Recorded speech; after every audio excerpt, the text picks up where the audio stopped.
Let us now turn to a concept that lies at the very heart of Platonic inquiry, condensed in the Greek term eidos, which in this narrative we have translated as idea form.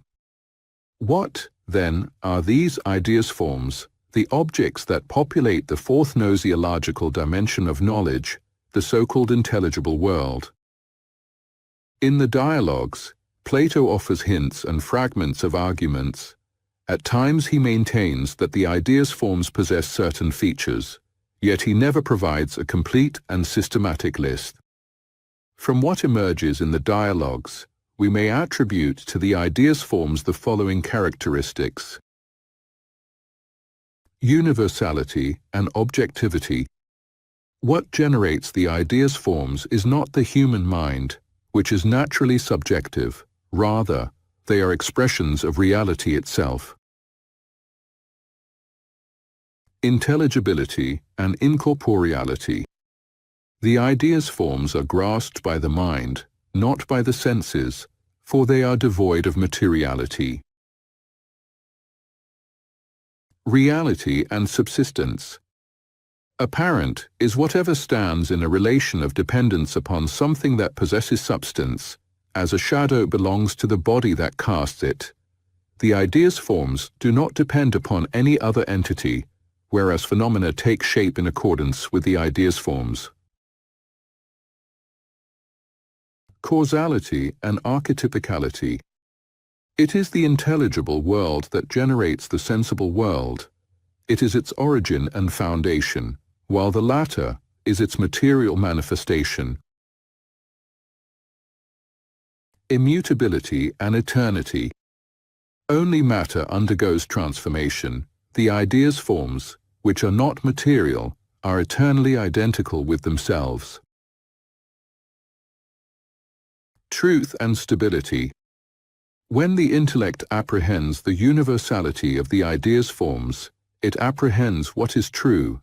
Sensibility, by contrast, which would confer consistency upon the ever-changing phenomena, does not yield certain knowledge.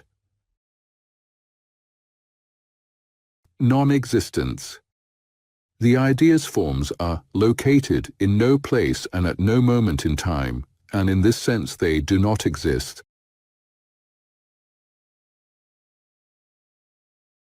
To summarize all these traits in a single definition, we might say that the ideas forms are transcendent constraints. In the course of this narrative, we shall seek to clarify the meaning of this definition.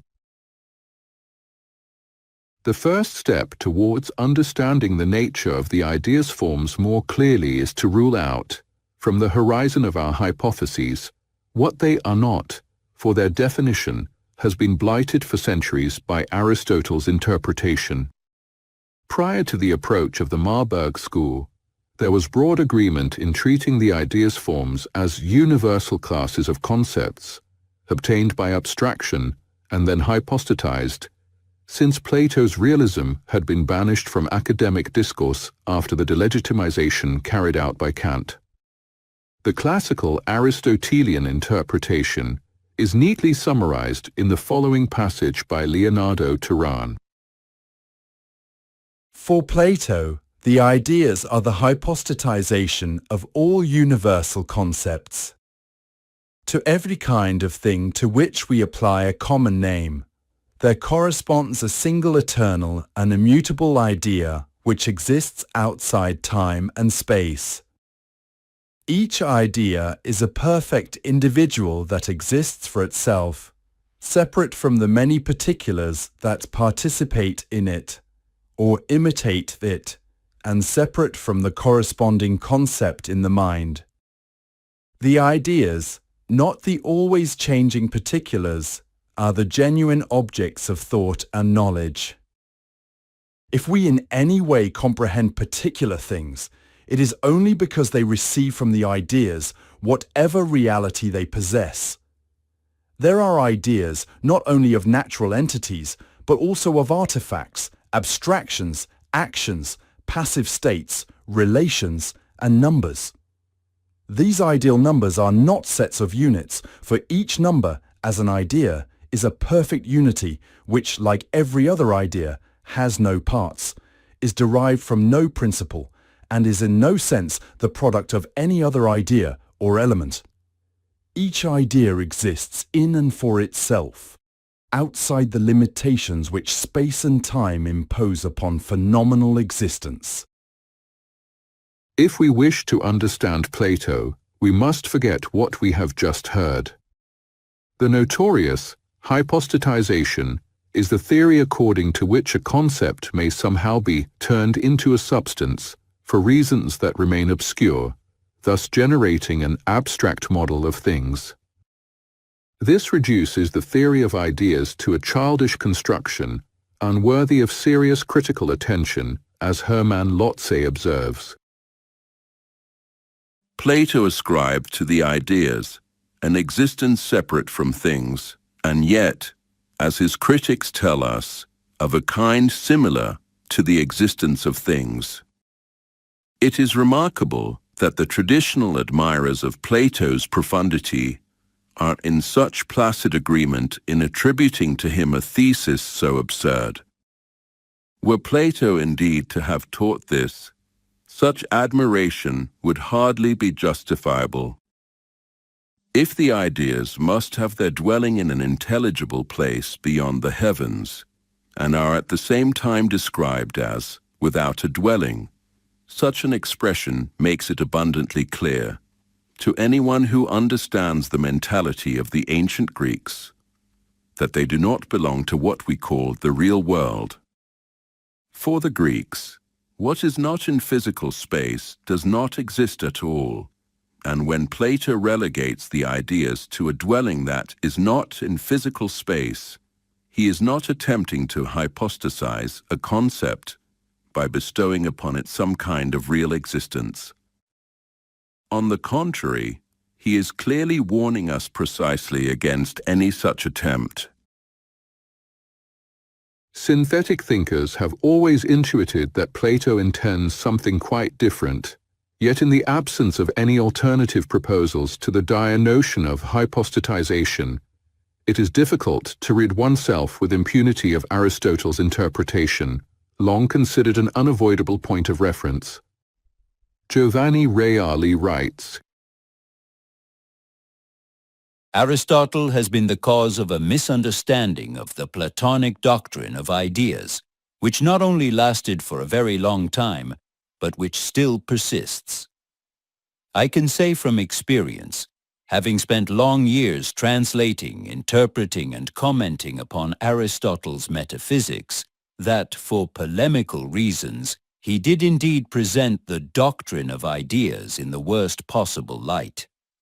Aristotle conceives the ideas as illegitimate hypostatizations of universals and tends to physicalize them in their features, making them appear as an unwarranted duplication of sensible things. Seen in this way, the Platonic ideas would prove useless both for the reality of things and for the knowledge of them. Aristotle proceeds in this fashion both to differentiate himself as sharply as possible from his master and to render the ideas as vulnerable to criticism as he can. In our view, Aristotle did not seek to distance himself from Plato out of antagonism. Rather, he did not understand the theory of ideas, and not through any lack of intellectual capacity, but because he did not possess the fundamental pieces of the mosaic. Above all, he did not possess the explanation of the function of the archetypal diagram, assuming, of course, he ever had access to its visual form. For common sense, however, it appears impossible that a thinker so eminent and so close to the source of the doctrine might have misunderstood it, and this impression is strengthened by the common assumption that the relation between Plato and Aristotle was a direct one, unmediated by any filters. Lotze, for instance, writes, It seems incredible that Plato's sharpest disciple, instructed through personal contact with his master, should have misconstrued him in so crucial a point as this. At the same time, we are justified, by the nature of his polemic against the entire doctrine of ideas, in supposing that his attack is directed in part against certain misunderstandings of the Platonic doctrine, which had become entrenched in the early academy.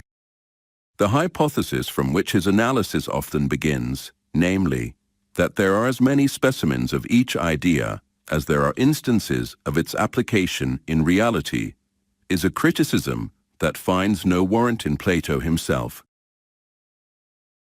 In the chapter Academy, we shall subject to scrutiny the prejudice surrounding the relation between Plato and Aristotle, and we shall explore some alternative hypotheses.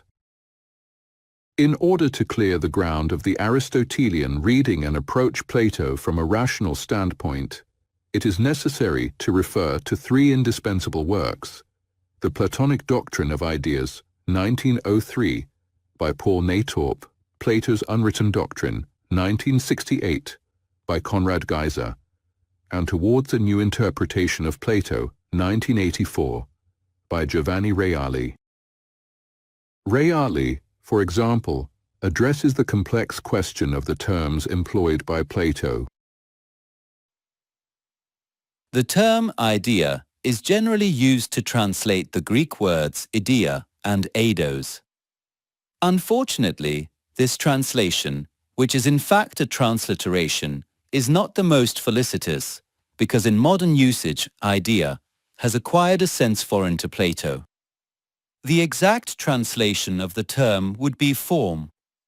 For when we moderns speak of an idea, we usually mean a concept, a thought, a mental representation, something, in short, that belongs to the psychological plane. In this narrative, then, we shall translate the Greek term eidos as form, idea, or essence, depending on the context. By form, we shall indicate a purely logical and metaphysical constraint, representable through the shapes of the archetypal diagram, for example, a segment, a point, or a circle. By idea, we shall indicate one of the human conceptual and analogical correlates applicable to each specific form, for example, the good, the justice, the beauty. By essence, we shall indicate the specific quality of each idea form, determined by its position within the diagram. As we have seen from Aristotle's account, the Platonic ideas forms are correlated with Pythagorean numbers. In what sense does the object eidos call to mind Pythagorean mathematics? For the same reason that we cannot directly see our own eye, except through its reflection in a mirror, it is impossible for us to know the forms directly. They are, in fact, the presupposition of our knowledge. Once these forms have been deduced by way of speculation, mathematics enables us to elaborate a logical structure that can be represented visually. This structure, made of formal relations expressed by geometrical lines, allows us to frame our sensible objects of knowledge, to endow them with meaning, and thus to comprehend their position within the whole of which they are parts. Let us clarify this by means of an example drawn from the analysis of language. We are able to apprehend directly the grammatical elements employed in a meaningful sentence. These are the sensible elements of discourse. We can hear their sound or see them written. Yet to perform the logical analysis of the sentence, we must identify, on the basis of clues that are not always evident, the invisible formal relations in which those terms are involved and by which they are constrained. In order to reconstruct this logical structure from a Pythagorean perspective, it is necessary to make use of the mirror of mathematics, the discipline that lays bare formal relations. Mathematical entities, geometric figures bound together by numerical proportions, are structural elements of the diagram of the psyche, a fragment of which emerges into view in the divided line. No document has transmitted to us an image of the diagram in its entirety, for, as we shall see, Plato regarded it as a relic. And this absence constitutes a particularly serious loss for philosophy. Without the support of the original Pythagorean diagram, any rational definition of the ideas forms would be, for subsequent generations, an undertaking with very slim chances of success. To explain the nature of the idea of these transcendent constraints in the clearest possible way, in the next video we shall rely upon a simple and intuitive metaphor. To the principle